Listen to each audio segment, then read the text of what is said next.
Sensei Kyoichiro Sugimoto. Jadi beliau ini adalah dai di Jepang. Beliau juga ternyata Masya Allah berkontribusi besar nih dalam menyebarkan agama Islam di Jepang. Murid dari Dr. Zakir Naik. So ini Tuhan itu apa gitu, nature-nya.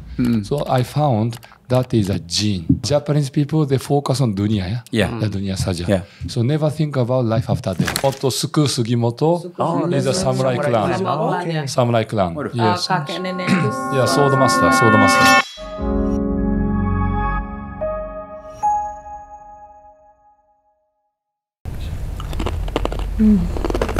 Banget. Biar kenyang. Yang bener.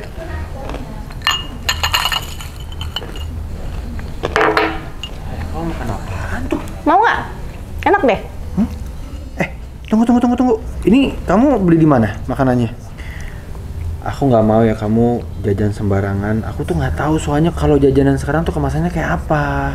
Apalagi pakai kemasan yang berbahan kimia plastik terus berbahaya lagi. Itu tuh bisa mengganggu kesehatan kita sayang, apalagi Ukasha. Tenang aja sayang, aku itu selalu pakai bahan yang bebas dari bahan kimia plastik berbahaya. Ya pasti tuh bebas BPA. Sama kayak lem mineral saya. Kan galon lem mineral bebas dari bahan kimia plastik. Bebas BPA lagi. Dan ada kode segitiga nomor 1 di galonnya. Artinya itu bebas BPA. Udah gitu, galonnya itu bening dan transparan. Kamu ngomongin lem mineral, aku jadi aus sayang. Sama yang, bener aku ambil dulu, aku juga kepedesan nih. Mau kan? Bener ya? Kan udah bebas. BPA.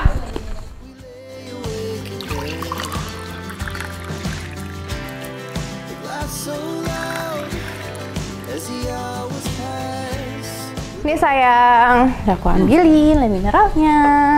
Ayo sayang. Sama-sama.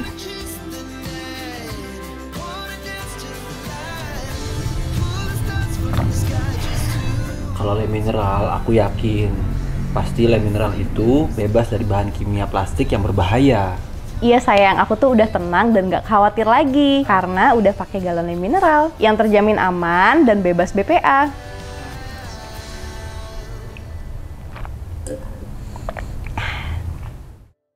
Bismillahirrahmanirrahim. Assalamualaikum warahmatullahi wabarakatuh. Alhamdulillah nih, Masya Allah. Sekarang kita ketemu lagi ya bersama The Sungkars. Dan kali ini tamunya luar biasa nih. Langsung dari Jepang nih. Wah.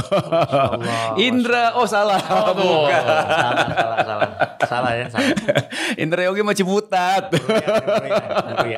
Oh meruya. Masya Allah. Ibu apa kabar? Sehat?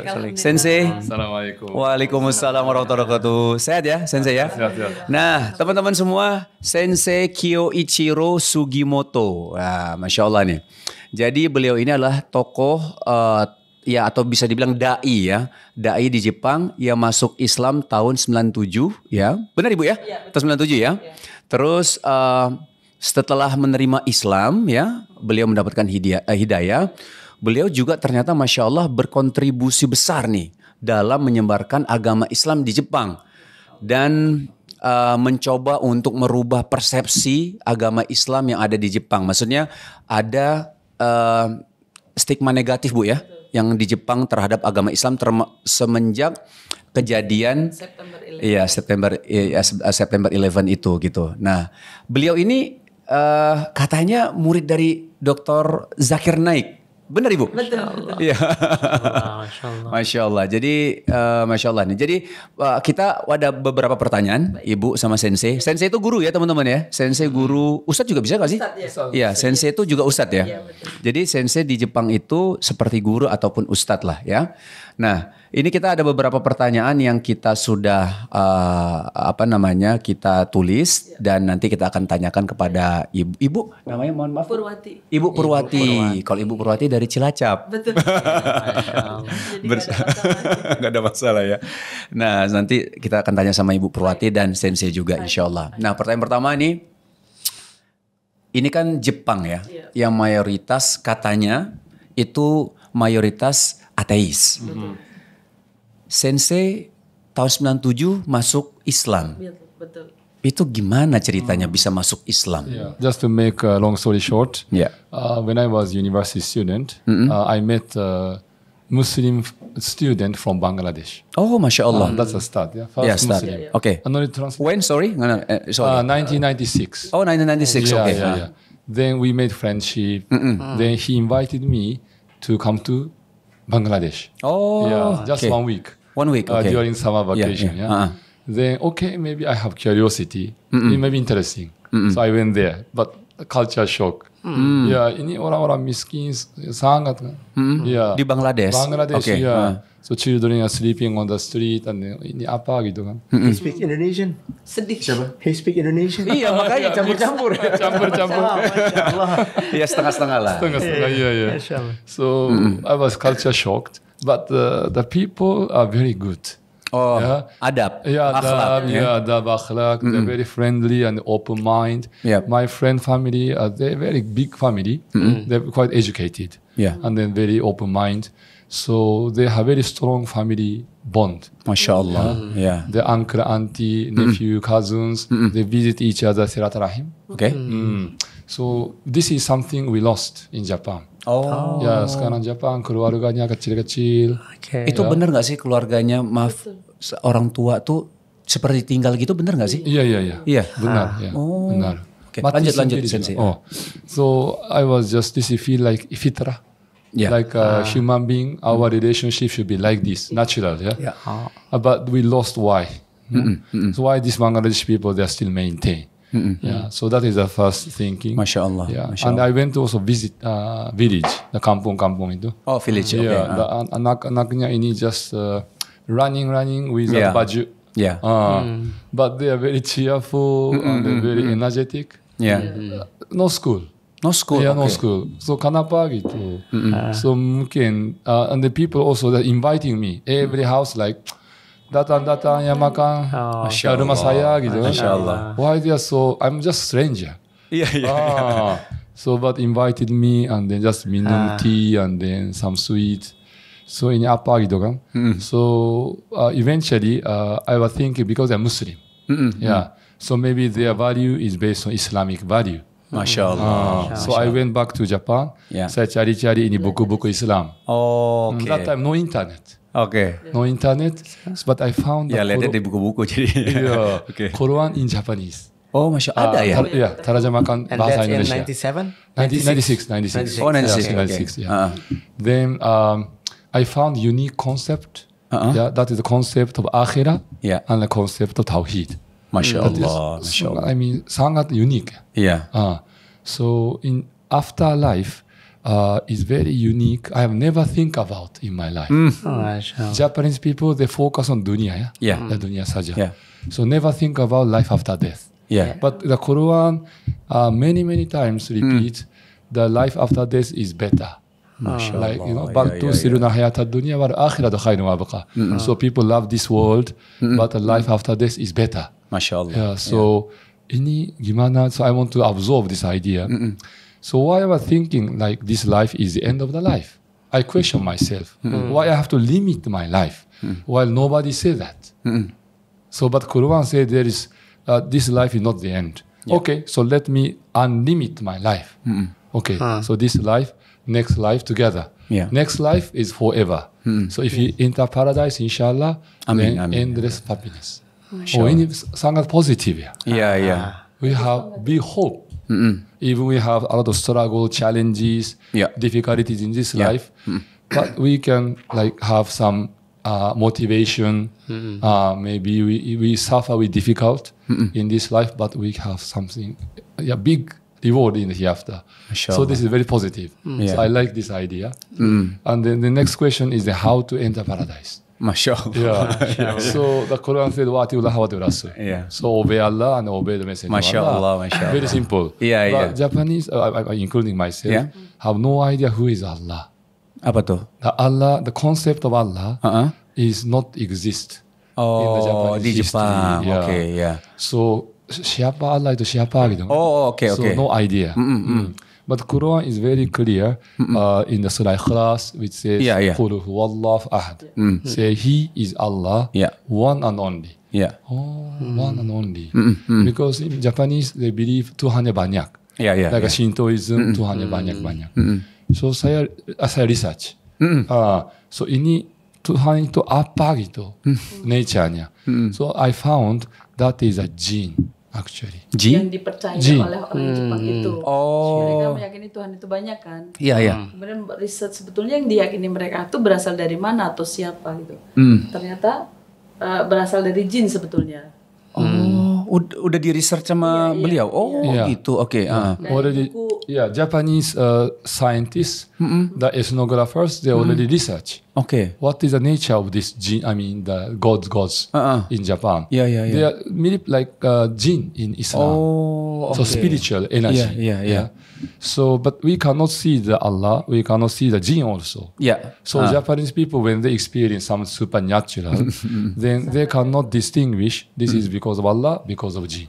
Oke. So because they feel jinn is very close, Ya. so they believe that is Tuhan. Oh, oke. Begitu. Ya. Tapi jinn also makhluk ya, creation. Yeah. So mati. Ya. So when you research what is this millions of gods, the concept first appeared in the Kojiki, in the book namanya Kojiki, book namanya. It appeared in 8th century. Apa tuh? Abad ke-8. Oh, abad ke-8. Abad Oke. ke-8, ya. So in this book, this 8 million gods mati. Who wrote that book? This human being, Japanese people wrote, historian. Historian. Namanya wrote saya it? lupa. Who wrote the book? There is a Japanese person. Japanese person. Wrote and compiled. So anyway, this is not the word of God, but the word of human being. Yeah, so it's an imagination, it's a myth. Yes. People imagine there are many gods, Ya. and then these gods marry and have children, begitu, and then mati. Ya. So, but if Tuhannya mati, if we make dua, siapanya answer. Ya. So it's thinking, right? Yes. So okay, so if we have to have belief in God, this should not be like a human being. If we die, then we cannot ask for, right? Yes. So this God should be eternal, never die, yeah, and then can listen our request, our dua. Okay. So that is only one God. So I really understand this concept because we don't need to have many gods to explain this world. Yeah. If we have one God, cukup. But one God is must. Why? Because we exist. Yeah. For example, now we have mic, cup, glass, mobile. Every products we have design. Yeah. And they must have designer, 100%, no Yes. exception. Yeah. Then when we look at the universe, plants, animals, and human being, we have unique, specific design. So there must be a designer. Yeah. Harus. Yeah. So this designer, Sato Cukup. Yeah. Because we exist, design. Yeah. So there must be at least one designer, at least. But do we have to have many designer? Not necessary. Because if one designer, creator make everything, cukup. Ya. Yeah. Terus. Yeah, it's Seru-seru, logic, yeah. Masya Allah. So I understand the logic. Yeah. So as I like this idea, so I just start reading more Quran. Maybe there is a teaching of some dangerous teaching, some strange teaching in the Quran. I check for 1 year. Ya. Check. But there is no Ini strange teaching. proses ketika beliau itu sedang memikirkan sebelum memutuskan masuk Islam. Jadi Oke. selama Iya. 1 tahun itu mempelajari. Ini riset terus ya, Ya, pelajari riset. terus ya. Ya, Itu Iya. pemikirannya seperti itu. Tapi bagus sih ya, jadi mendalam banget ya, Andre ya. Yeah, benar. But I want to ask you something. Before you have your faith in Islam and before you convert, how do you convince yourself that the text you read, the Quran you read, is authentic from the Yeah, Prophet? from word of God, right? Yeah. That is my hunch actually. My hunch apa? Intuition. Oh, my heart. Intuition. Intuition. Intuition, yeah. Okay. So this, when I read this book, no human being can mention this. For example, the concept of akhirah is unseen, right? About concept of tawhid also, we are talking about something unseen. It's a ghaib. But if you look at this Quran, talking about this something unseen thing, yeah. So which we cannot say, yeah. And then this very first verse of the Al-Baqarah, ذَلِكَ الْكِتَابُ لَا رَيْبَ فِيهِ. See, in the very beginning of the sentence, it just declared that this book has no error or no mistake, doubt. no doubts. No doubt. Ya. No doubt. No human being can say from the very beginning of the sentence or the article or book. Yes. No book have confidence to say.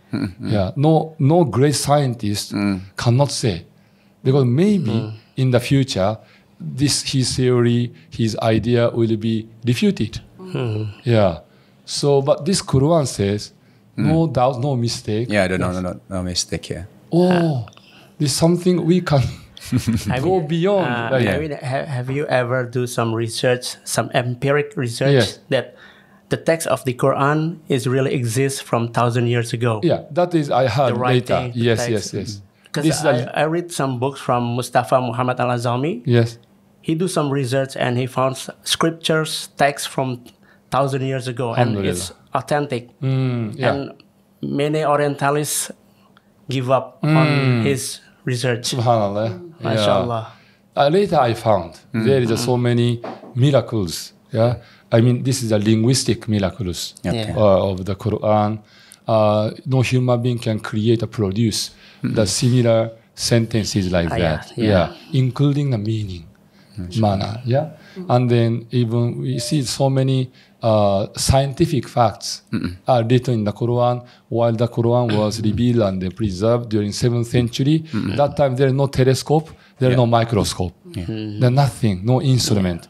But there is so many scientific facts are written, just recently discovered, very recently. Yeah. So these are the later I discovered. Yeah. But that time, at the very beginning, I didn't know these facts. But Yeah. just simply I did go through from the first chapter to the end. And I feel that this is something very unique. And even the composition of the Quran is something go beyond human perception. For example, this book is not written chronologically, not time bound. Yes. All are mixed and not topic wise. No human being write this way. Human being usually by chapter to chapter, they put the introduction, there is a main topic, conclusion like this. And they put the history, like on the Bible. In the very first Genesis, the chapter 1, verse 1, it said God created this universe. It's like opening the stage, This is how human thinking, to prepare the stage. But what Quran said, this book has no doubt. There's no doubt in it ya. Tadi tuh tanya ke Sensei gitu kan sebelum beliau mulai percaya kepada konsep-konsep dalam Islam ini.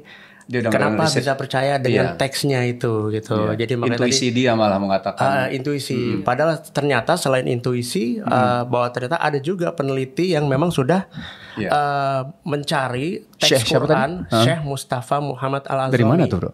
Itu dari Saudi. Oh, dari Saudi? Iya, dia Oh, dapat oke. penghargaan dari kerajaan Saudi. Oh, Masya karena Allah. sudah mengumpulkan teksnya dari berbagai tahun. Oh, dari Masya Allah. bentuk batu, bentuk kulit, ya. Mereka beliau sudah menemukan itu. Oke. Dan beliau berjalan ke setiap kota mencari itu bukti. Itu ada bukunya. Di bukunya itu ada foto-fotonya. Nah, orientalis ini yang terpatahkan argumentasinya oleh beliau ini. Oh, oke. Dia punya 2 buku. He have 2 books, master. The Quranic text of the history of Quranic text, and the other one satu lagi tuh sejarah hadis. Sejarah hadis. Nah itu memang dua buku beliau ini. No Orientalist can answer his research.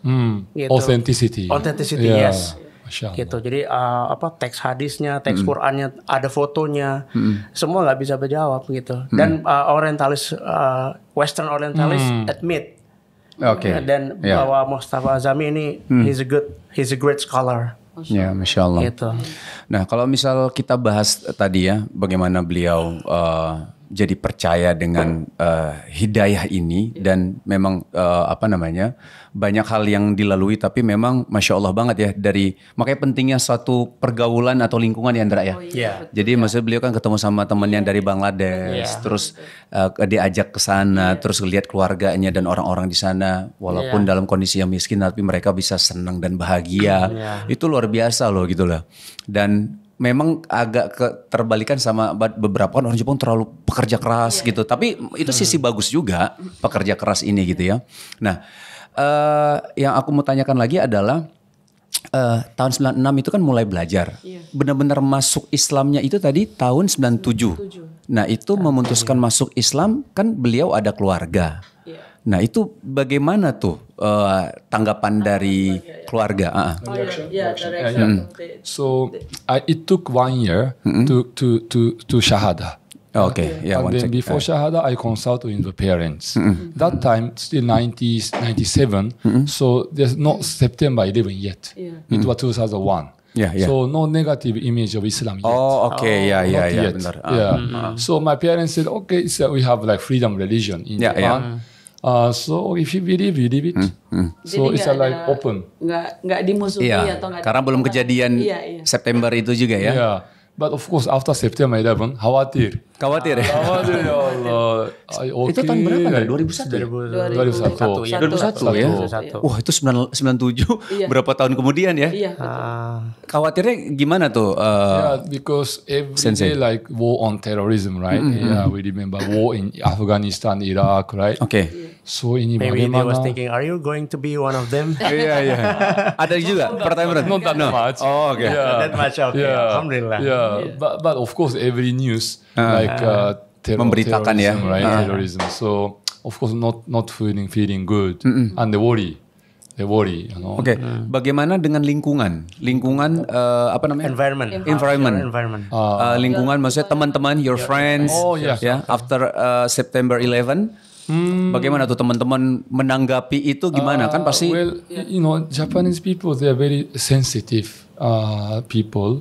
So they you know, there's famous saying that the 空気を読む. Apa tuh? The Japanese people read the air, Bacalah which means udara. bacalah udara. Harus bisa membaca udara. Oh, maksudnya situasi. Situasi. which means that they can read the people's feeling. So if the mass media talking about like bombarding somewhere, yeah. terrorism, pasti in Muslim itu, those who are living peacefully, they feel something enak itu. So that feeling, Japanese people will catch. So pasti dia maybe struggling, maybe problem. Lebih yeah. empati berarti. Empathy. Empathy. Empathy. Okay. Yeah, this feeling is strong. Ya. Yeah, even they Jadi mereka don't tidak talk. berani menanyakan gitu Iya. ya. They Sungkan can mana- read. They can read. Sungkan ya. Kirain Shiren doang. Shiren sungkan ya. Sungkan family. Oh, Yes. sungkan. That's why it's not. Sensei nggak paham soalnya. Nggak apa-apa. Silakan Sensei. Istrinya Serin Shiren Sungkan. Oh, I see. Diplesetin, Serin Sungkan. Oh, saya nggak tahu. Iya nggak apa-apa, tidak apa-apa, tidak apa-apa. Tidak ada di dalam ini memang. Maybe editingnya nanti bagus lah. So yeah. So apa itu? Berarti empatinya orang Jepang Iya, ini orang besar, Jepang jadi itu, iya. jadi mereka So- juga nggak enak ya untuk menanyakan Yeah, itu gitu. Feel. Kalau nggak kepoan ya. Nggak kepoan mungkin ya? Nggak kepoan? Enggak. Oh gitu. Orang Jepang tuh nggak curiosity untuk Curious. tanya-tanya. Yeah. No. So Makanya so abu budaya Kukiyoyomu Sini Bu. harus bisa membaca situasi itu sangat kental banget dengan budaya Jepang, sehingga bahasa mata, tubuh gitu tuh harus perhatiin banget ya. Jadi kenapa terhadap tamu tuh gimana? Oh. Makanya ketika tadi mungkin ketika anak kecil ngeliat ibunya tuh nanya sebenarnya kan nggak ngomong. Iya, Tapi betul. Kita aja udah tahu. eye Iya, contact. Eye contact. Iya. Maksudnya Udah apa? jalan dari kecil itu ya. Iya. Jadi kalau Masya Allah. ibunya ngelirik doang udah tahu maksudnya gitu. Dan seluruh orang Jepang tuh budaya itu sangat kental sampai hari ini. Masya Allah. Masya Allah. So unlike Western countries, nobody like us throwing the stone, breaking, masjid, attacking Muslims. No, Nggak seperti itu. almost zero ya. Iya. Oke. Yeah. Masya Allah, berarti kan di tahun 97 masuk Islam, terus alhamdulillah juga lingkungan juga cukup Iya. bukan mendukung tapi ya jalan memusuhi. tidak memusuhi, lah. kondusif ya. Kondusif. Nah, tapi Sensei kan yang saya dengar memang berdakwah juga tuh ya Sensei ya. Belajarnya di mana Sensei? Oh, belajarnya First, International Islamic University in Malaysia. Malaysia. Just Tahun after- berapa, Sensei? It was 2003 until 2006. Oh, For 3 years. yeah. 3 But just for 3 years. basics of Islam. Oke. Like maybe here in Indonesian people, like secondary class, secondary level, like Basic Arabic. Aqidah. Oh, Yeah, Arabic also Arabic, basic. of course. Aqidah, fiqh, like 5 pillars of fiqh, akhlaq and sirah. That's basic. Oke. Just study for 3 years. Ya. Islamic education basically. Then I also got personal training from the imam of the Kobe Masjid. Oh, Masya Yeah, Kobe Allah. Masjid is the oldest masjid. Kobe Masjid itu khutbah ya, Masjid. Apa Kobe Masjid? Namanya Kobe Masjid. Oh, namanya Kobe Masjid. Oh, kota Masjid Kobe. Kobe. Oh, Masjid Kobe. Oh, Masjid Kobe. Nah, Oke. Masjid Kobe itu adalah masjid yang tertua di Jepang. Oh, tahun berapa? It was like similar, like 2001 like this. Masa sih? 2000? Nah, bukan tuanya, the oldest masjid Kobe itu how The old? How old? 1935. 1935. 1935. Oh, dari dulu berarti ya? Yeah, it is called the Miracle Masjid. Why? Miracle Masjid, okay. Why? Because during World War II, all the bombs and all burned except Kobe Masjid. Except that one masjid. Masya Allah. Masya Allah. Itu ada Masya Allah. Itu daerah mana tadi? di Kobe. Kobe. Kobe itu Hiroshima dekat berarti? Dekat Osaka. Oh, Osaka. Yang Osaka. You know Oh. Kobe beef? Kobe. Enggak tahu Kobe. Kobe beef. beef. Kobe beef. Heeh. Aku belum pernah makan Kobe beef. Taunya Kobe Bryant tuh. Kobe Bryant. Okay. Ya, sorry. Enggak, Kobe beef enggak tahu. kan, I hope you have nomination. kan terkenal orang Indonesia itu kalau ngomong daging halal Kobe itu loh. Kobe, oke. Mahal Tahu banget. beneran? Enggak, Nggak tahu juga ya? Wagyu. Oh, Wagyu tahu. Itu Wagyu. kan Kobe, Wagyu top, dari Kobe. top. Iya, daging paling Quality. enak dan Iya. empuk. Dari Kobe. Jadi Oh, itu sebenarnya dari sama aja Kobe. Wagyu itu Kobe. itu Yeah, sama. it's a special brand. Yang special brand itu dari Kobe. Oh, spesialnya Ada dari daerah Kobe maksudnya. Iya. Oh, Hokkaido atau Guma. Ini kota Kobe. kota Kobe. Ah. Oh. Kobe itu juga mungkin terkenal ketika kena gempa bumi yang sangat dahsyat Ya? itu di Kobe. Yeah, this is the second miracle. So the 1993, the big 93, Kobe okay. earthquake hit. Hah? And the old highway broken and Yeah. houses are broken, but Kobe Masjid Except almost Masjid no Kobe, injury. Masya Allah. Masya No injury, Allah. yeah. Aduh ya Allah ya. Kita masuk Yeah. So they call it the Miracle Miracle Masjid. Masjid. Ah. Miracle Masjid, yeah. Masya Allah. Masya Allah. Yeah. Di Kobe itu banyak penduduk Islamnya. Alhamdulillah. Banyak. Alhamdulillah. Berapa tahu nggak berapa jumlah? Oh, berapa ya? Maybe more than 1,000. Oh, 1,000. Oh, Masya Allah ya. Waktu itu. Waktu itu ya. Sekarang insya Allah sih bertambah ya. Maybe more 2,000. Tapi memang daerah yang paling banyak Muslimnya di Jepang di mana? Tokyo. Tokyo. Tokyo ya? Yeah. Apa karena banyak orang Indonesia kah? Banyak orang bukan? Foreigner. Foreignernya banyak ya mungkin ya. 90% foreigner. Oh, di Tokyo. No, Masa sorry, sih? no. Persen Muslim. No, Muslim. Oh, nanti Muslim. Oh, Among yang foreignernya maksudnya. Oh, oke. So, okay, coming back to the topic, I learned Dr. Zakir Naik also about Okay. dawah. Okay. So, in 2015, after we perform Hajj, I came back from the Hajj. Then after arrive, we got a news. Dr. Zakir Naik himself will come to Japan. Tahun berapa tadi maaf? 2015. 2015. Oh, 2015. 2015. Iya. Yeah.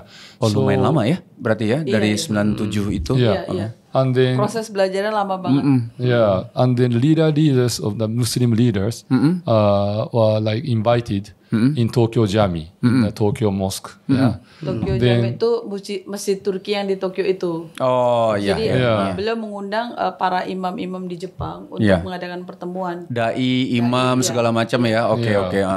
And then their first time we met. Dan itu pertama kali Then bertemu. he just opened the announcement that he will conduct the international Dawah training program. Masya Allah. Yeah, Masya so Allah. he will invite just 20 students seluruh dunia. Include you. Yeah, Yeah. so I was selected Oh, Masya among Allah. 20. So I got intensive Oh, Masya face-to-face Allah. training for 3 months. 3 months. Oh, 3 months, Masya Allah. yeah, day and night. Oh ya. Yeah. So through this, I learned how to do dawah. Oh, okay. Yeah, basically. Yeah. Later, I joined Ayera. Ayera is a UK-based Okay. international dawah organization. Okay. It's headed by Sheikh Abdurrahim Green. From? So, he's a British. Oh, British. British muallaf. Oh, malah. Yeah, already very old. Okay. So he also developed very unique concept of Dawa methodology, that called Gorap. Apa tuh? Gorap is the name of the methodology of Dawa. Oh, metodenya itu. Yeah. Panjangannya gimana? Yeah, so Gorap means a G. Yeah, G, G means a God. Yeah. So which means existence of God. Yeah. Next is the O. Oh, Yeah, O is the oneness of God. Okay. Yeah. So sugi R. R is a revelation, is a wahi, is a Quran. Okay. Yeah, and prophethood. Gorap. Yeah, P is a prophethood. Prophet, Nubuwa. Yeah, Gorap. prophethood. So when we introduce Islam to non-Muslim, we only touch 4 points. Oh gitu. Ya, metodologi. Yeah, methodology. We don't Jadi- talk about any fiqh issue. Iya, ya nggak kemana-mana gitu loh. Iya, Yes, betul. because so many ikhtilaf in fiqh. Yeah. Okay. Yeah. So basically, I learned this, in university or personal, individually. Yeah, then I learn. Jadi metode itu yang dipakai ketika Berdakwah kepada orang. Yeah. Iya. But need to customize it. Oh kenapa? Yeah, because it was developed in the UK, in Western countries. Harus disesuaikan dengan Oh budaya yang Budaya ada. yang- Yeah. Cara Jepang Yeah. ya. Yeah.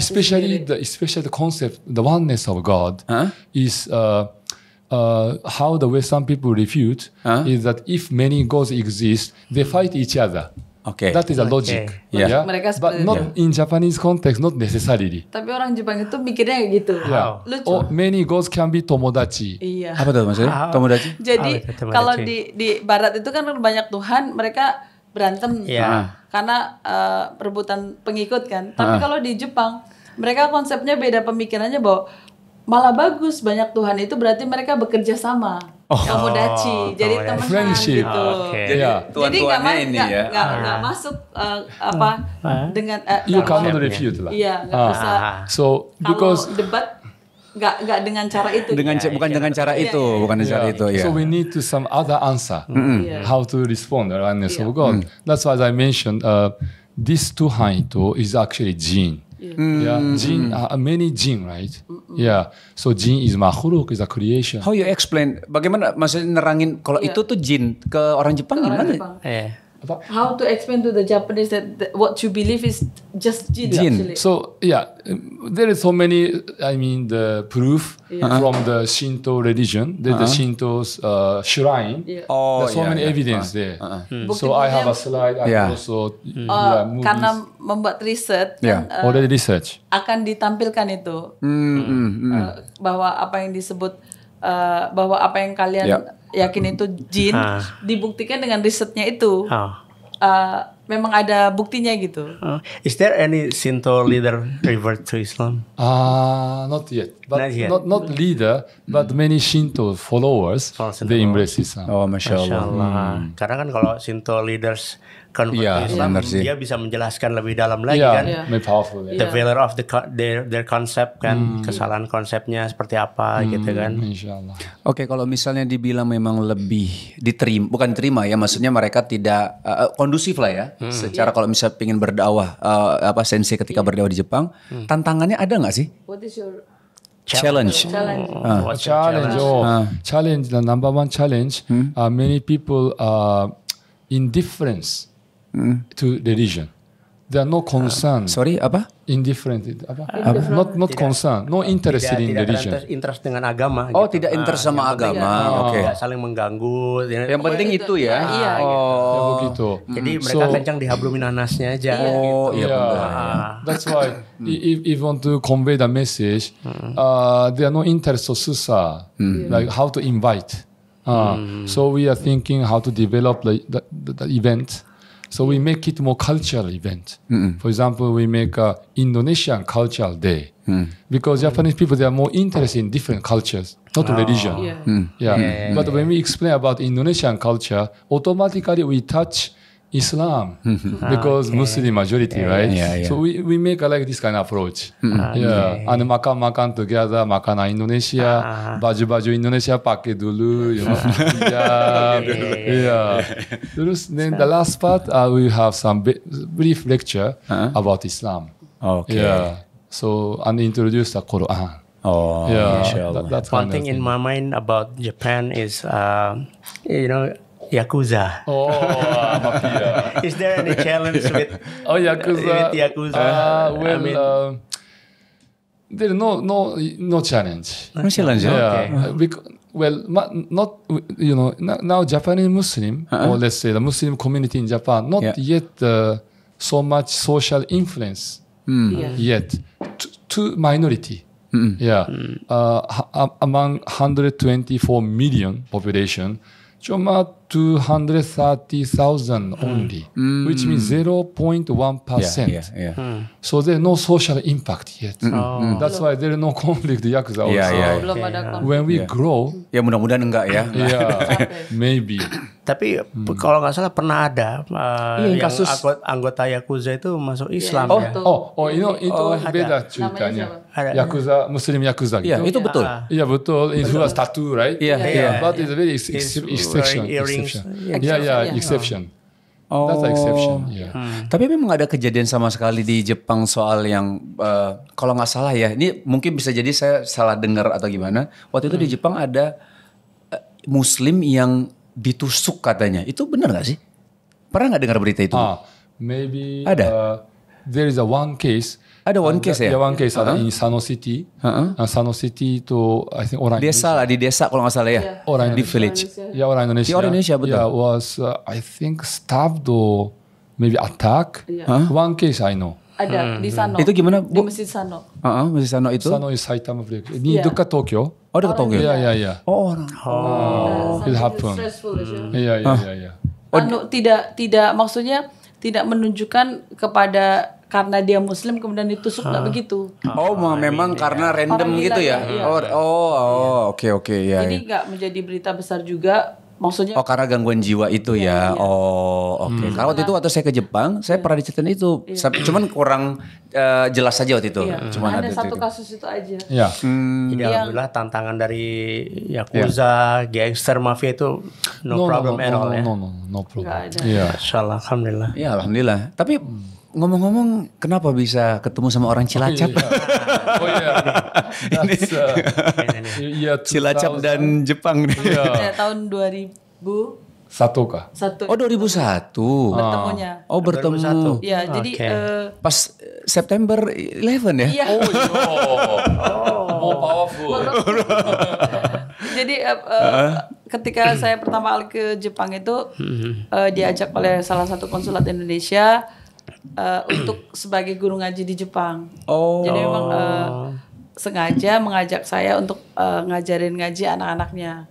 Karena kan tahun itu belum ada guru ngaji ataupun Islam masih sangat sedikit jumlahnya. Dipilih karena ibu udah pintar bahasa Jepang pada saat Enggak itu? juga, Oh, enggak juga. karena untuk ngajarin anaknya pakai bahasa Indonesia. Jadi, Konsulat iya. ini ya. jadi Oh, saya tuh nggak konsulat. punya, Oke. saya tuh nggak punya keahlian bahasa Inggris ataupun bahasa Jepang. Karena kan Masya Allah. untuk ngajar anak orang Indonesia. Oh gitu. iya, Oke, iya. ya. Nah setelah itu baru banyak Belajar. banyak tugas-tugas yang di luar. Ngajar. Ya, bukan maksudnya gini. Ya, mama ternyata kan harus belanja juga harus bahasa Jepang. Iya. ya kan? ya, ternyata di situ dari satu orang ngajar ngaji itu dari mulut ke mulut menjadi terkenal bahwa oh ada guru ngaji dari Indonesia dan banyak orang ingin belajar ngaji. Akhirnya dibuatlah satu semacam TPA di Masjid Kobe. Nah yang datang ternyata bukan hanya orang Indonesia tapi anaknya Jepang. dari beberapa orang kawin campur. Oke. Oh nikah campur Nah, ya. jadi selama 6 bulan tuh saya berusaha belajar bahasa Inggris karena kan bahasa pengantar bahasa Inggris.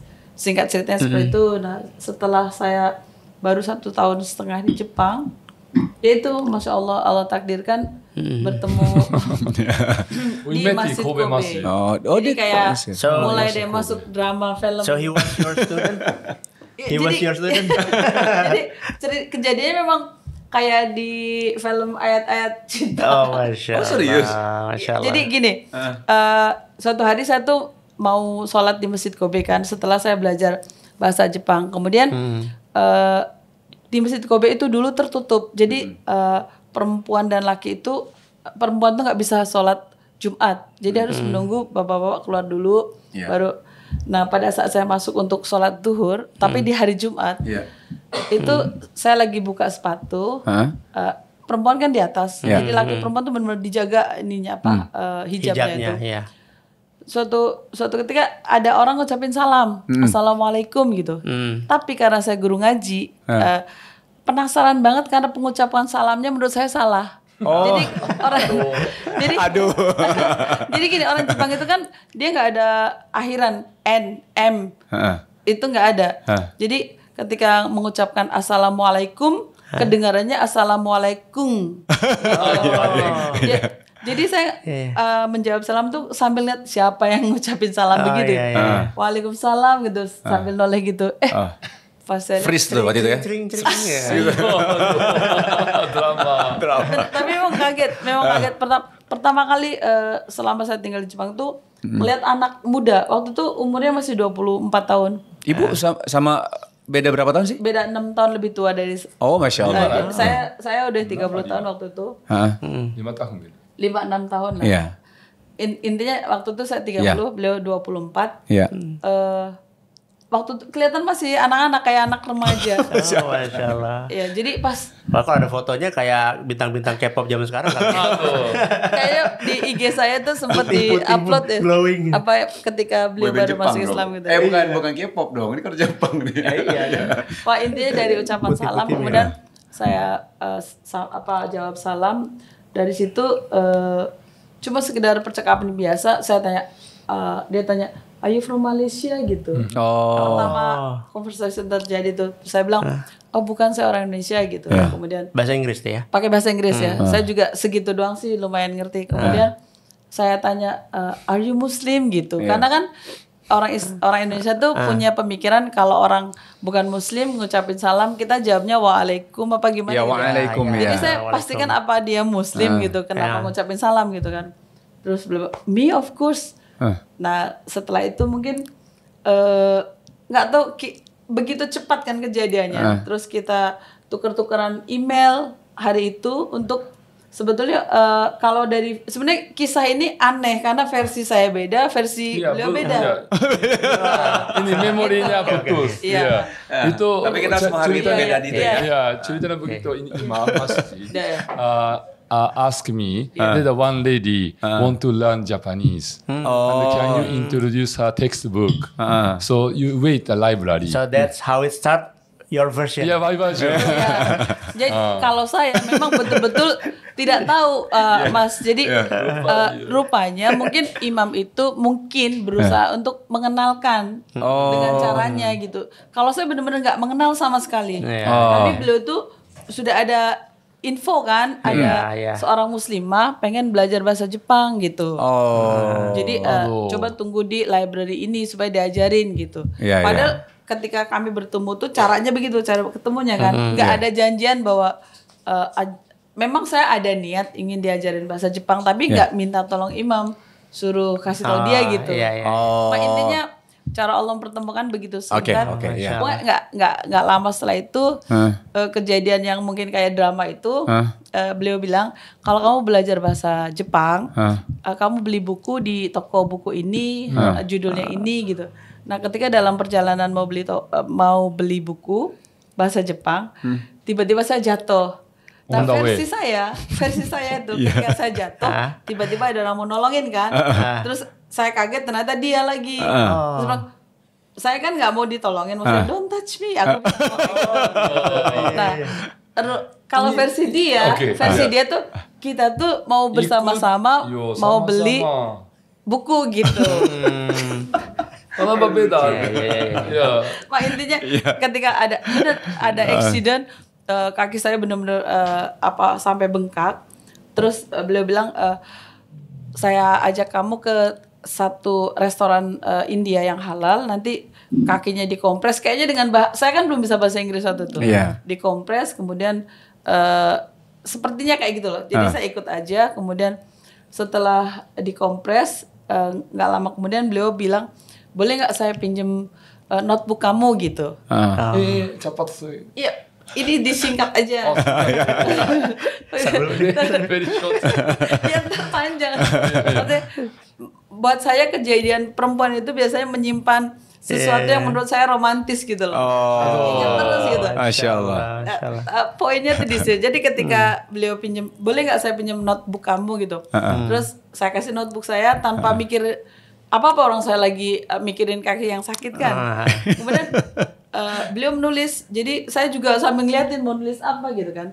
Ternyata beliau nulis gini, Bismillahirrahmanirrahim, in the name of Allah. Sekarang saya bisa cerita karena udah bisa bahasa Inggris ya. Waktu itu saya nggak ngerti beliau tuh nulis apa. Oh, nulisnya dalam bahasa Inggris? Iya, dalam bahasa Inggris gitu. Saya berniat menikahi, tapi dalam bahasa Inggris, sister. Nah di situ baru ditanya nama saya. Jadi beberapa kali pertemuan di masjid itu nggak nanyain nama. Jadi what's your name gitu. Terus di situ saya bilang Purwati Kasmaja gitu. Terus spellingnya apa gitu. Saya bilang PUR. Terus if Allah wish gitu. Insya Allah berarti kan. Terus dia tanda tangan. Kemudian buku catatan disodorin sebaliknya. Kamu tanda tangan di sini gitu. Dan saya tuh nurut aja. Dan itu ditutup, dia berdiri terus bilang ini janji saya tolong dipegang gitu. Terus saya nggak ada perasaan karena belum tahu artinya. Belum tahu artinya iya. Jadi saya tutup, masukin ke tas, kemudian udah pulang. Setelah pulang kan orang yang membawa saya tinggal bersama beliau itu khawatir kan, tadi jatuh gimana Bu Pur gitu. Iya tadi ditolongin sama orang Jepang gitu. Seorang Jepang tuh nulis ini Bu gitu, Mbak gitu. Ini artinya apa gitu. Disodori. Ibu pulang-pulang you're fallen into a trap. Itu nah itu jadi pas dibuka Mbak Rinanya itu loncat-loncat gitu. Bubur, saya dipanggil Bubur dilamar orang Jepang. Ini Bubur dilamar orang Jepang. Terus langsung beliau telepon ke suaminya, teriak-teriak gitu, saking girangnya bagaimana gitu. Ya, gitu. Terus ketika dari sana Pak Zamardi bilang, Bubur, ketika disebut namanya, saya tuh kenal dia tuh hebat sekali, dia student Kobe Daigaku gitu. Dia tuh sering ngadain seminar Islam. Pokoknya semua informasi itu dari Pak Zamardi. Yang Pak Zamardi bilang, Bu Pur nggak boleh ngomong apa-apa sampai saya balik ke Jepang lagi. Jadi saya nggak boleh ditolak. Pokoknya jangan ngomong apa sampai nanti ngomong lagi. Jangan nolak, jangan terima juga gitu. Dan saya tuh pasti bingung kan, apaan maksudnya gitu. Ternyata tulisan yang dimaksud tulisan kayak propose gitu kan. Oh iya. Lamaran gitu, dan itu saya udah tanda tangan. Pak intinya setelah kejadian itu langsung bertemu dengan Pak Zamardi, orang tuanya datang ketemu saya kira tuh mau kenalan, ternyata hari itu lamaran. Makin banget. I mean, is that the first time you met her? Yes. The moment you wrote the letter? No, is that the first time? Ketiga kali bertemu ya, ketiga kali bertemu. Masya Allah, real man. Quite fast. Quite fast. Cepet banget. Jadi yang menyiapkan semua pernikahan segala macam tuh kita nggak tahu. Jadi ibu-ibu beserta stafnya mungkin itu. Masya Allah ya. Semua panitia dibentuk juga saya nggak tahu. In free dating, Islam is prohibited. Yes. Yeah. So that time you know that. Masya Allah. Allah zuhdi itu. Ya intinya ketika pernikahan itu terjadi haknya aja, saya masih pakai baju biasa. Terus saya datang ke masjid. Begitu sampai di masjid, mewah banget gitu. Terus ini ada acara apa gitu? Nggak tahu juga ibu itu. Kan saya nggak tahu yang bikin acara tuh nggak diajak. Nggak sama sekali juga nggak di ini. Nggak diajak apa sih? Rapat atau apa? Pokoknya kayak Bu Pur pokoknya diem, nggak usah ngomong apa. How's the background check? Ibu background check beliau atau? Saya cek. Do you do background check on her too? Not that deep. I mean the background family. Iya, background family. Not really so deep ya. Udah percaya aja. Bukan. Tapi satu hal lagi gini, saya tuh umurnya lebih tua. Kemudian ya katakanlah saya tuh bilang saya tuh nggak berpendidikan tinggi, umur sudah tua, anak orang miskin, adiknya banyak. Itu kan harus tahu tuh background saya. Terus ketika ngomong nggak bisa, saya tuh mau ngenerangin gitu. Tapi AAUU kan, terus ditebaknya gini. Apa kamu dulunya prostitusi? Aduh, bukan gitu. Saya bilang, ini kan nebak nih kan. Aku tuh mau ngomong apa gitu. Maksudnya saya mau. Masa kalian translate Bu? Sama sekali? Nggak ada karena kan ininya kan di masjid, ngomongnya di masjid. Kemudian yang kedua, apa kamu punya anak 4? Saya bilang bukan. Jadi ditebak-tebak gitu. Terus saya tuh mau ngomong bahwa umur saya tuh sudah tua gitu. Terus saya bilang, akhirnya muncul umur saya udah 30 tahun gitu. Terus beliau jawab gini, saya tuh lebih beruntung dari Rasulullah, karena Rasulullah tuh istrinya tuh 40 tahun kan. Masya Jadi Allah. kamu lebih muda 10 tahun dari Bisa. Rasulullah gitu. Nah, kayak gitu. Itu itulah cowok. Iya benar-benar. Nah, intinya tuh qadarullah, artinya begitu cepat pernikahan itu berlangsung sampai ada ternyata pas saya lihat loh, ada nama saya kan Purwatika Smaja dan Sugimoto naik ke atas, semua orang udah pakai cantik, ada yang pakai kimono. Cantik lah kayak orang menghadiri pernikahan. Begitu datang, Bu Pur mau nikah nggak sih gitu? Iya gitu. Saya pikir nikah kayak di KUA gitu. Rupanya mereka bikin pesta pernikahan untuk saya dan saya tuh pakai baju jubah biasa. Akhirnya ada temen ternyata sudah membuatkan baju, dipesan dan sebagainya, dan datang di hari itu. Di hari itu nggak sampai ke masjid, tapi baru masih di kantor posnya di Kobe gitu. Ya. Jadi teman saya ngambil di kantor posnya itu baru dipakein mendadak gitu. Ya Allah. Baju. Wah, terus juga nggak bermakeup. Jadi istrinya Imam Masjid Kobe tuh saya ditarik sini gitu, buka tasnya. Semua cewek kayaknya selalu punya makeup kan. Terus dibuka tasnya nggak ada apa-apanya gitu. Kamu nih gimana sih? Jadi pakai makeup. Terus di susut gitu. Baru separuh makeup. Teman saya udah, Bu Pur sebenarnya mau nikah nggak sih? Kalau nggak biar saya aja maksudnya.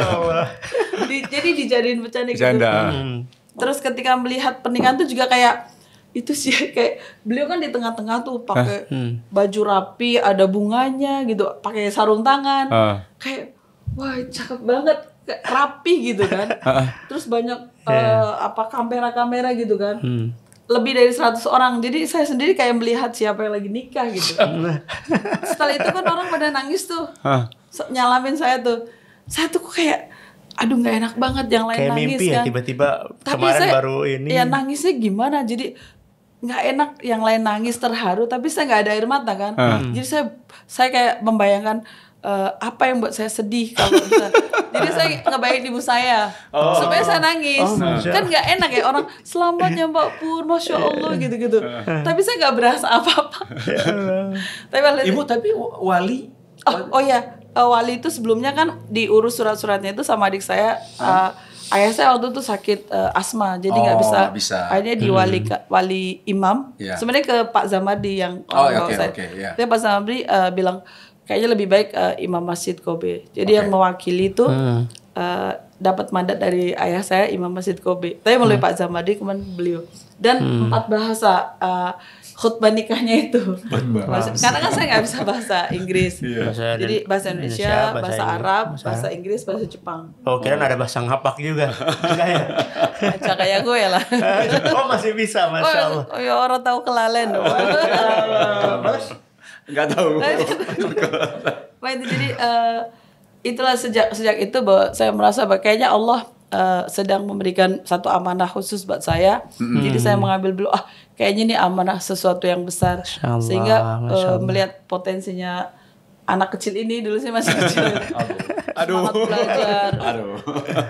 Terus maunya belajar gitu. Belajarnya giat banget ya, Bu. Iya. Terus juga Ibu kan disiplin. Ibu kan waktu itu guru, maaf ya Bu saya potong. Ibu kan guru ngaji. Iya. Maksudnya Ibu akhirnya ngajarin tahsin, enggak? Justru saya yang dites ngajinya sama beliau. Serius? Berarti waktu itu beliau sudah ini udah oke. Iya, sudah pandai membaca Al-Qur'an dan karena sudah sertifikasi imam itu ya. Kan sebelum masuk Islam sudah 1 tahun belajar Islam. 1 tahun belajar tapi udah ini. Iya, sudah bisa baca Quran waktu itu dan tanya, coba kamu baca Quran gitu. Masya Allah. Iya. Bisa baca kan? Bisa baca Just 6 months enough. 6 bulan belajar bahasa Quran, 6 bulan cukup. Emang kita sering dibuat malu oleh mualaf tuh kayak gitu. Iya betul. Mualaf Banyak tuh sih. selalu ngegasnya kencang. Ngegasnya kencang banget. Jadi ketika beliau ngecek bacaan Quran saya, terus saya baca surat Yasin dong. Karena takut salah, karena surat Yasin kan hafal nih orang Indonesia. Jadi dia langsung luar biasa gitu. Padahal saya takut sengaja cari ayat yang memang sudah ada hafal ya. When I recite Yasin, I almost memorize to impress you gitu. Masya Allah. Intinya begitulah cara Allah. Did she pass the test? Did she pass the test? Yes. That time. Iya. Yeah, already Quranic teacher. Masya Allah. Masya Allah. That's the thing. Yeah. Nah, Masya Allah. Jadi Maksudnya lucu banget ya tiba-tiba nikah ya. Maksudnya ibu. Terus gimana kan? Semua khawatir karena Bu Pur nanti ngomongnya gimana gitu. Bayangin, saya pun nggak ngerti. Bahkan Jepang dan Inggrisnya itu. Maharnya aja ngutang. Jadi ngutangnya itu memberikan ongkos naik haji ke saya. Jadi beliau tanya, apa keinginan kamu dalam hidup? Pengen banget dalam hidup tuh apa? Saya pikir apa ditanya, saya bilang saya tuh pengen naik haji. Kayaknya semua orang Indonesia kalau itu pasti. Tapi umroh udah pernah ya ibu ya? Waktu itu kan belum, sebelum nikah belum pernah umroh juga. Jadi pengennya langsung haji gitu. Iya kan ditanya, kamu pengen apa dalam hidup ini? Terus saya bilang pengen naik haji. Rupanya itu ditulis dalam buku nikah, bukan buku nikah apa sih? Buku yang catatan single talik. Iya itu. Dan dalam hati tuh, masya Allah, anak muda baru masih kuliah, nggak punya apa-apa. Anak muda ya. Ngawinin orang udah tua. Kemudian maharnya ngutang gitu loh. Saya merasa ini nggak main-main, kayak orang ini nggak main-main. Gitu. Iya. Jadi Dan tahu orang Jepang tuh komit ya. Iya, dan saya pasti ada hikmah untuk saya. Kayak seolah-olah kayak Pur kayaknya ada satu besar tentang dia gitu. Jadi saya mendampingi beliau tuh, kamu maunya apa?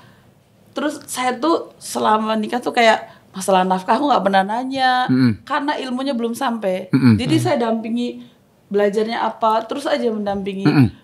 Punya anak nggak dibantuin juga nggak apa-apa, nggak ngerti konsep nafkah dan sebagainya tuh saya hanya membiarkan dia berkembang gitu. Karena saya merasa suami itu amanah kan. Jadi walaupun saya nangis sendiri, beliau tuh nggak bisa dengar anak nangis kan. Kalau lagi belajar saya disuruh keluar karena anaknya nangis. Jadi saya cuma karena belum tahu konsepnya. Alhamdulillah saya menerima bahwa suami itu amanah termasuk anak gitu. Jadi udah ini cocok buat saya. Nggak usah pikir yang dalam-dalam ya. Hari itu kerjain aja gitu. Ternyata saya nggak menyangka suatu hari beliau tuh memutuskan untuk ingin menjadi full time dai. Juga shock pasti Pak. Iyalah, iya. Kita tuh udah punya pekerjaan bagus.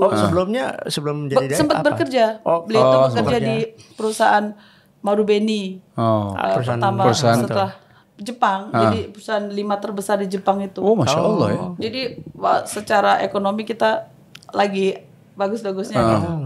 Kemudian hatinya selalu gelisah bagaimana Islam ini bisa disampaikan ke yang lain karena dia udah tahu kan konsep Islam begini, sementara orang Jepang itu susah banget memahami gitu. Jadi ganti pekerjaan, misalnya ingin bergaul dengan sesama manusia, jadi dia bekerja di menjadi manajer sebuah lembaga pendidikan, tapi juga ada hatinya masih gelisah terus pengen dakwah sebetulnya. Akhirnya yaitu suatu hari bertemu dengan Dr. Zakir Naik, bahwa beliau bilang baru ya di Jepang ini satu kelemahan tuh tidak ada satupun yang full time dai gitu. Memutuskan. Beliau dipilih untuk dilatih untuk menjadi seorang dai. Dan saya tuh ditinggal sebenarnya. Ninggalin istri dengan 3 anak tuh gini. Hari ini saya akan berhenti kerja karena saya ingin belajar dakwah dengan Dr. Zakir Naik, terus ya udah gitu aja. Saya titipkan kamu kepada Allah. Tapi alhamdulillahnya maksudnya ibu juga udah punya basic di agama ya. Jadi nggak kaget-kaget juga kayak gitu ya. Ya karena menerimanya tuh diterima apa adanya gitu. Misalnya gini, kalaupun kita maksain ini nih, nah orang tuh kalau belum sampai ilmunya di situ mau diteramain itu nggak akan masuk. Kesadaran nggak akan timbul. Jadi masya Allah sampai kita bersabar mendoakan dia, support dia, terus jangan memberatkan pikirannya gitu dengan hal yang sifatnya ini. Ribut sih ribut sebagai manusia, maksudnya ada bumbu-bumbu lah. Iya. Tapi hal yang memberatkan suami banget gitu sampai itu enggak. Jadi selalu inginnya belajar, terus kuliah lagi, terus ketemu siapa, pergi ke luar negeri untuk. Masya Allah. Ya, Masya Allah.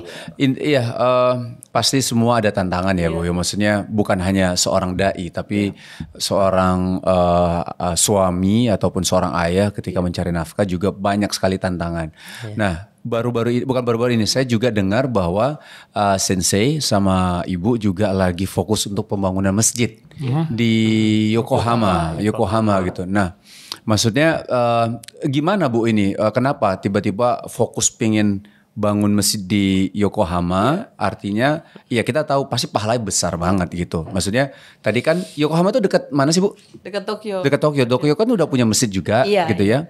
Kenapa pengen juga di situ juga? Sebenarnya yang kepengen tuh bukan saya, maksudnya bukan saya mengawali. Jadi gini, ada satu teman-teman yang sedang bekerja di sana, namanya Mas Arif, itu punya niat ingin membangun peradaban di Jepang gitu dengan adanya tempat untuk berdakwah, belajar Islamic education dan segalanya. Semacam Islamic Center gitu. Iya, gitu. Jadi ada beberapa pusat kota yang memiliki masjid, tetapi ibaratnya Yokohama tuh hanya ada satu masjid. Ibarat satu kota Depok, masjidnya cuma satu. Oh, cuma satu. Jadi nggak cukup di tempat menampung lain, kan? Ya, misalnya mau sholat harus berjam-jam naik mobil. Sementara di lingkungan yang akan dibangun masjid itu ada berapa muslim? Di situ sekitar Yokohama. 50 sampai 50 orang 50 sampai 100 orang. Mereka tuh selalu nyewa tempat untuk dijadikan sholat Jumat ataupun sholat biasa.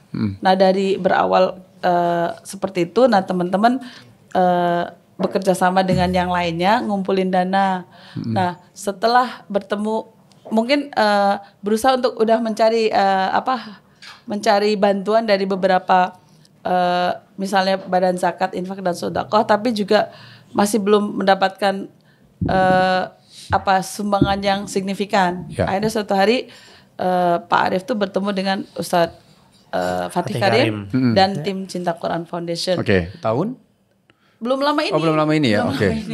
Nah, Bismillah, kemudian Ustadz Fatih Karim, beliau juga sangat kagum dengan Jepang, akan mensupport impian gitu teman-teman yang orang Indonesia yang tinggal di Jepang, suatu hari itu akan mewarisi tempat ibadah gitu. Kan mungkin orang-orang yang kerja di Jepang tuh bakalan balik suatu hari kan, bukan penduduk tetap gitu. Tapi itu akan menjadi warisan dunia akhirat gitu kan. Masya Allah. Jadi disupport. Nah, kami diundang untuk sosialisasi. Jadi masa nggak mau gitu, akan dibangun di Jepang dan suami saya orang Jepang gitu. Lokasinya dekat ya, tanah lokasinya itu dekat, dengan betul. tempat tinggal. Iya dekat, sekitar 30 menit dari rumah.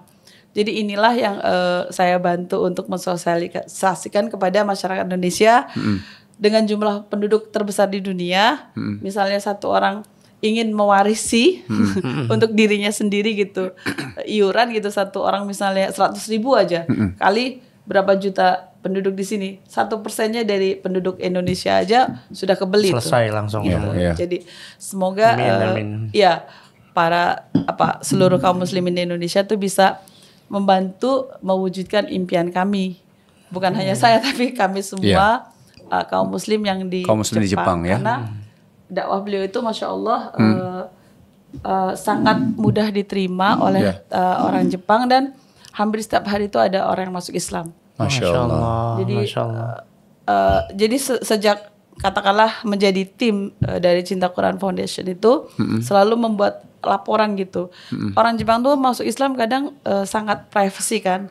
Tapi ada juga yang minta izin, boleh nggak direkam gitu misalnya pada saat bersyahadat. Ada yang mau juga ya. Ada yang mau itu nanti disampaikan ke Ustadz Fatih Karim atau tim bahwa bener loh bahwa kita tuh sungguh-sungguh ingin punya masjid di Yokohama terutama untuk pusat pendidikan Islam gitu. Semoga masyarakat Indonesia bisa membantu kami semuanya. Amin. Dan gimana cara mendonasinya Bu? Berdonasinya gimana? Menghubungi Cinta Quran Foundation. Oh, Cinta Quran Foundation ya. Oke. Mungkin teman-teman lengkapnya segini nih, yang ini. Iya, jadi menghubungi Cinta Quran Foundation, seluruh donasi itu 100% gitu. Jadi kan kadang-kala ada sistem zakat tuh misalnya dipotong sekian, nggak ada. Jadi 100% didonasikan. Donasi ya, oke. Itu luar biasa, Masya Allah. Dan alhamdulillah tanahnya sudah kebeli. Sudah kebeli. Jadi tinggal pembangunannya. Ya, tinggal Berapa lama Bu itu jarak beli tanah itu? Itu kan kemarin tuh bulan September kami diundang kan. Kita bikin roadshow itu September, sekarang Oktober, November. Kan batasnya sampai dengan Desember. Awal Desember harus lunas. Masya Allah, luar biasa kan masyarakat Indonesia itu. 2 bulan? 2 bulan sedikit. 2 bulan, Masya Allah. 7 miliar. 7 miliar ya? Iya. Itu tanahnya luasnya 390 meter persegi. Nah, akhirnya kita berlanjut. Alhamdulillah kalau sudah ada tanahnya. Kemarin memang sempat ramai itu di media sosial Indonesia itu, Masjid Yokohama itu. Iya. Dan itu pembelian karena tanggal 1 Desember kalau nggak lunas kan bukan hanya didenda tapi bisa juga di penjara. Gitu. Jadi alhamdulillah ketat gitu. Iya, aman. Kemudian tapi ini dilanjutkan lagi kan. Cuma membangun masjid itu tidak ada batasan misalnya, tapi kan harus punya target. Insya Allah tahun 2024 berdiri masjid itu. Jadi ayo bareng-bareng lagi gitu. Jadi nggak terasa berat. Sudah ada gambaran untuk masjid itu berapa gitu. RAB masjidnya berapa? Mungkin mencapai 30 miliar. 30 M. 30 miliar. Karena memang bahan di sana juga. Iya, jadi ya kemungkinan kalau 7 M dapat dalam waktu 2 bulan. Iya. 30 M bisa 6 bulan setahun. Iya. Bisa. Dan Allah Maha Kaya. Insya Allah bisnis. Orang netizen Indonesia tuh sangat dermawan. Masya Allah. Saya tuh kagum. Kan yang menyumbang tuh di record kan, ada nama-namanya gitu. Ada yang nyumbang 2.000, 5.000. Iya. Tapi 2.000 dikali penduduk Indonesia. Itulah. Jadi semoga ini peran kami itu menjadi jembatan kebaikan buat teman-teman dan juga menjembatani dan juga berperan langsung aktif dalam dakwah di sini. Dan kita kebagian cipratannya juga ya. Amin. Mudah-mudahan dari nemenin ngobrol aja. Betul. Mudah-mudahan kita kebagian. Dan pahalanya tuh sama persis gitu dengan orang yang ada di sana, misalnya langsung eksekusi gitu. Siapapun apa bagi Allah tuh tidak melihat banyak sedikitnya, tetapi keikhlasan dari hati itu. Misalnya katakanlah ada teman-teman di Indonesia yang mengantarkan kami kemana-mana dengan mobilnya. Itu signifikan banget gitu. Tanpa mobil beliau kita nggak bisa jalan kan. Itu pun serupa juga pahalanya dengan, artinya Allah juga akan menjanjikan membangun rumah di surga kan. Rumah di surga. Gitu. Istana di surga. Semuanya bersatu padu dan semua punya fungsi yang penting gitu. Iya. Masya Allah. Sensei, ini kita bentar lagi maghrib ya. Cuman saya pengen tahu, Sensei kan tadi dibilang imam juga di sana. Imam maksudnya juga terkadang menjadi imam untuk sholat tidak? Iya. Boleh nggak Sensei? Sensei surat yang paling Sensei suka surat apa? Banyak. For example, surah Al-Ikhlas. Al-Ikhlas, okay. Yeah, it's very like. Otherwise, the one verse of the Quran which attracted me most before embracing Islam is the surah Al-Hujurat. Hujurat. Chapter 49, verse 13. Hujurat ayat berapa? 13. Ayat 13. 13 ya? Yeah. Itu hafal nggak Sensei yang hafal. Boleh nggak Sensei? Recite, Boleh Sensei? أعوذ بالله من الشيطان الرجيم بسم الله الرحمن الرحيم يا أيها الناس إنا خلقناكم من ذكر وأنثى وجعلناكم شعوبا وقبائل لتعارفوا إن أكرمكم عند الله أتقاكم إن الله عليم خبير. Masya Allah. So artinya all mankind, all Nas, addressing the all human being, So Allah, we created you from a single male and single female, and they made you into a tribes and nations, so that you may know one another. Ta'aruf, But amongst you, the most noble one. In the sight of Allah is the one who is most conscious of Allah, the taqwa. And Allah is all-knowing and all-acquainted. MashaAllah. So that's the very beauty of universality of Islam. We are all Bani Islam and Bani Adam. So we are big family. MashaAllah. But Allah created from the Adam and Hawa. They make different nations, right? Like Indonesian, like Japan. you guys. And you mean. The purpose is not to fight each other, but to know each other. Yeah, that's a kind of very beautiful, you know. You Masya are the Allah. proof of this ayah. Japan Cilacap. Iya cuma Iya, Japan Cilacap. nggak bisa ngomongnya gitu kok. Iya makanya Masya Allah ya. Menyatukan iman ya, Masya Allah ya. Iya. Iman. Tapi sebelum itu juga beliau ngasih konsep Iya. gitu. Kita tuh tidak akan menggunakan budaya Indonesia atau budaya Jepang dalam segala hal. Oh, Mungkin oke. pendidikan anak Oke, tidak akan, tapi kita pakai di bawah umbrella of Islam. Jadi di bawah umbrella of Islam. Jadi setiap pola kali- metode Islam. Ya, Iya. jadi- Parenting ya. Misalnya kalau cara orang Jawa kan surga nunut neraka katut lah gitu-gitu lah. Keluar Jadi- nih. Sengaja keluar nih. Jadi nggak pakai itu dan kita setuju. Terus ada dua hal juga sebelum saat kita menikah tuh yang harus kita patuhi dalam sebuah rumah tangga. Pertama, jangan bohong. Kedua, jangan malas. Ya. Jadi itu yang harus saya jalankan selama menjadi istri itu dua hal itu aja. Jangan bohong, jangan malas. Yang lain itu dimaafkan. Yang lain itu misalnya saya nggak bisa bersih-bersih, beliau yang bersihin baju, nyuci baju, Masya Allah. terus segala macam. Bagi dia itu bukan urusan yang berat. Tapi orang Jepang memang bersih-bersihnya Masya Allah sih. Banyak asal jangan bohong, jangan malas. The beauty of this verse is go beyond that. Actually, the last part, you know, the amongst you, who is the best one, Yeah. is those who believe in Allah. So, like this, Allah created so many nations, right? So, like Arab countries or Arab regions, the 7th century, when the Muhammad Sallallahu Alaihi Wasallam was still there, the tribalism.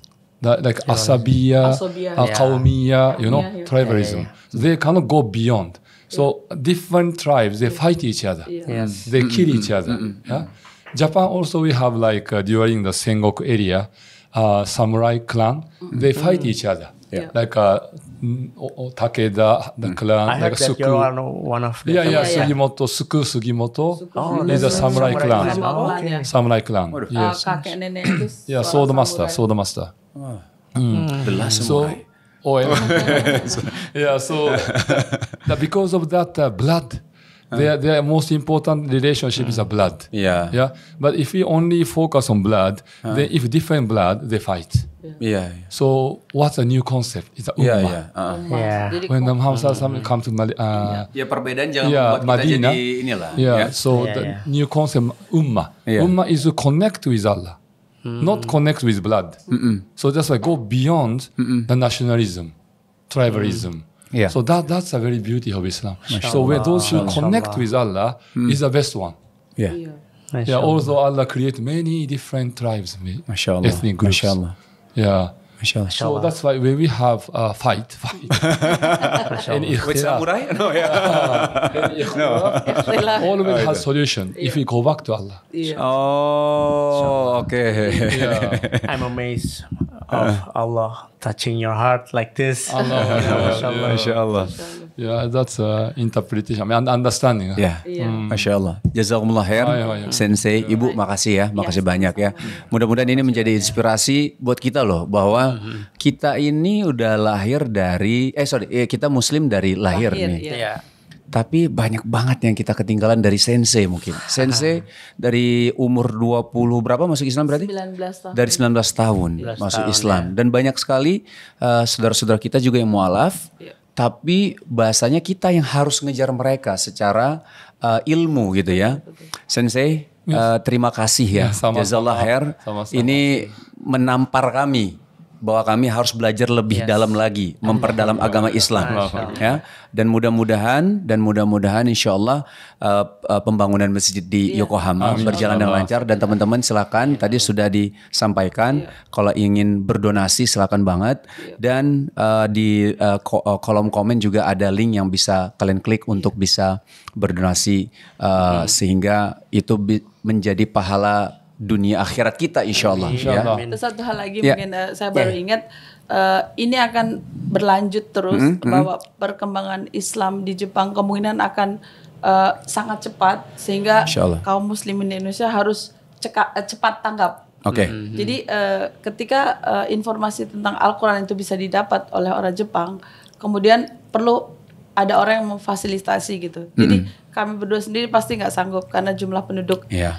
Islam penduduk Jepang itu jutaan kan. Yeah. Nah, step berikutnya setelah masjid itu berdiri, kemudian bagaimana mengantarkan message ini ke seluruh penduduk Jepang dengan Al-Quran. Makanya setelah beliau berhasil menerjemahkan Al-Quran dalam kanji yang mudah dan diterjemahkannya tuh hanya tulisan kanjinya saja. Oh, ini sudah berjalan? Atau sudah selesai? Sudah berjalan. Masya Allah. Jadi penterjemahan Al-Quran sudah selesai dan sudah 7 kali kanji. cetak. Bahasa kanji. Iya. Masya Allah. Kanji yang mudah difahami dari anak SMP. Jadi kanji itu kan ada tingkatannya tuh.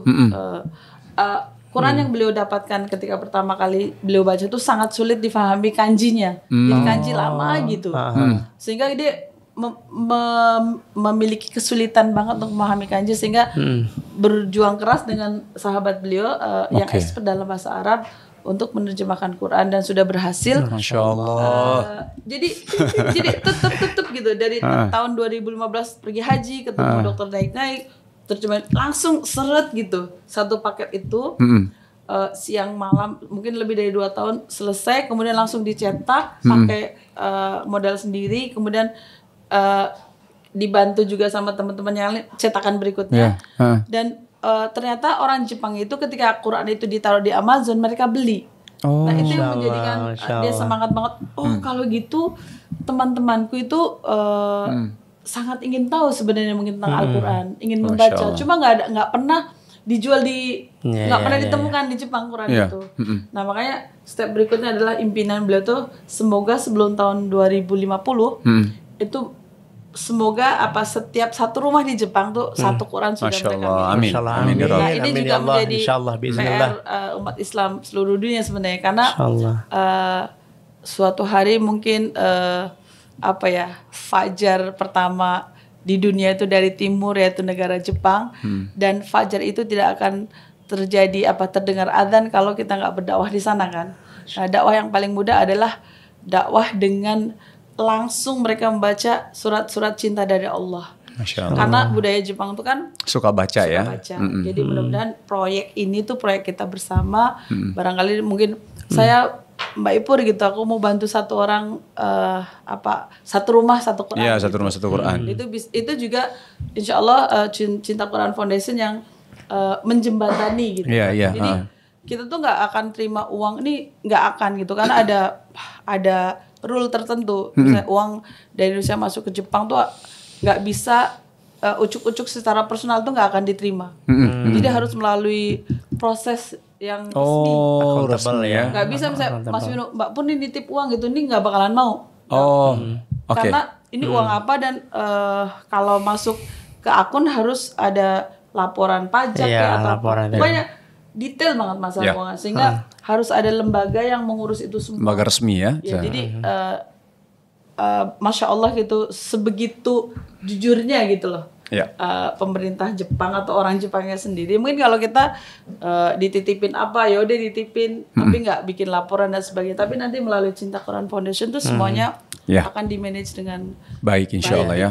Itu jadi semoga doakan, semoga impian kami mungkin usia kami nggak sampai 2050. Jadi nanti Qurannya itu yang akan disebarkan Quran yang diterjemahkan oleh Sensei. Iya, karena beliau punya copyright kan. Jadi punya hak untuk mencetaknya di sana di Jepang. Dan itu sekali lagi kalau Mas Wino nginep di hotel-hotel di Jepang mungkin kalau salah satunya Quran. Di Bukalaci mungkin ada kitab lain. Iya. Quran kan. Sekarang. Tapi boleh ya? Boleh. Boleh, makanya Ana juga tadi nanya soal itu tuh. Iya, makanya itu. Terus kita tuh nggak akan door to door bagiin Quran, nggak kayak gitu caranya. Tapi jadi mengundang orang Jepang itu untuk mengikuti event kita. Ada event-event yang dibikin ya. Nah, atau mungkin Mas Wino punya teman orang Jepang, mungkin bisa memberikan hadiah. Hadiah boleh. Iya, misalnya gini, aku kenal nih temanku orang Jepang gitu. Al-Quran dan Islam itu sendiri harus kita hargai dengan cara mereka yang butuh Al-Quran. Jadi benar-benar berdakwah itu dengan cinta. Berarti dengan event yang dibikin gitu mereka datang gitu maksudnya ya? Dan artinya mereka suka rela. Jadi image bahwa Islam, mungkin kita akan menjadi sejarah ya. Amin. Itu tidak akan terjadi, kita dakwah itu dengan memaksa gitu misalnya, dengan mereka yang datang kan, gitu. Oke, insyaallah. Semoga Allah mudahkan. Semoga Allah mudahkan. Amin. Semoga dukungan teman-teman dari Indonesia itu akan dicatat. Wallahi satu orang misalnya nih orang Bangladesh menjadikan dia wasilah masuk Islam. Apa yang dia lakukan itu pahalanya Buat orang Bangladesh itu, ya. Masya Allah. Padahal dia tuh nggak ngomongin Nggak Islam. effort apa lagi gitu loh. Cuma Hanya akhlak. adab bil hikmah. Iya gitu. Jadi Masya Allah. kita banyak kesempatan juga untuk memberikan contoh kebaikan Iya, buat iya. siapa saja deh. Terutama saya yang lagi ada di Jepang itu, bahwa ini tugas kita semua. Ya, Insya Allah. Ketika saya menerima beliau sebagai amanah dari Allah, maka saya tidak akan menuntut nafkah. Tapi Masya Allah, hal yang menarik tuh setelah sekian 20 tahun lebih dan beliau kuliah lagi sekarang, ngambil S3 lagi di universitas yang sama, tapi jurusan Malaysia juga. Malaysia juga, tapi ngambil jurusan halal industri. Oh, halal industri, oke. Sampai kepada ilmu yang tadi tentang nafkah. Masya Allah. Jadi berpuluh-puluh tahun dia bilang, oh selama ini kok nggak pernah minta nafkah gitu. Tapi sampai juga, jadi akhirnya sekarang diberi nafkah, misalnya ini nafkah saya 10.000 atau sampai juga ilmu itu ya kesadaran. Tapi tidak dengan cara memaksakan saya kan, misalnya nuntut gitu, nafkahnya mana gitu enggak. Iya, Masya Tapi Allah. ketika ilmu itu sampai ya dilaksanakan. Jadi pelajaran buat kita juga bahwa kalau ilmu itu belum sampai, orang tuh nggak akan berubah gitu. Iya. Sehingga memang ilmu tuh merubah. Jadi kita kayak gitu terpancing, oh berarti saya harus belajar. Saya paham, kemudian saya bisa merubah diri aku sendiri sebelum merubah orang lain gitu. Iya. Jadi kepada anak juga begitu. Ya, Jadi ya. ya susah kalau dicerewetin terus kalau dia belum paham. Nah, memahamkan anak itu yang mencari ilmunya gitu.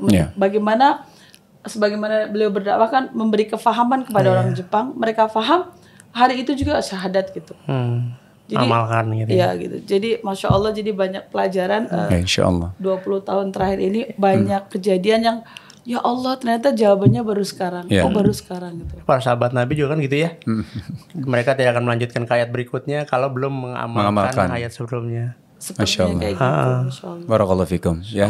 Sekali lagi terima kasih Sensei, terima kasih ya. Sensei soalnya mau berangkat nih. Iya. Ya, langsung ke Jepang ya. Langsung ke bandara dulu ya, maksudnya ke Jepang gitu ya. Fi amanillah ya. Doakan kami juga, doa musafir itu Masya Allah mustajab, jadi tolong doakan kami. Sekali lagi. Langsung. Siap. Jazakumullah khair. Barakallahu fikum. Oke teman-teman, sekian insyaallah mudah-mudahan menginspirasi untuk kita semua tentunya ya, dan silakan ayo kita mendapatkan bersama-sama memberikan pahala jariah yang dimana lagi benar-benar effort yang dilakukan oleh ibu dan sensei di Jepang sana, mudah-mudahan kita ada kontribusinya juga insyaallah ya. Barakallahu fikum. Wassalamualaikum warahmatullahi wabarakatuh. Waalaikumsalam warahmatullahi wabarakatuh.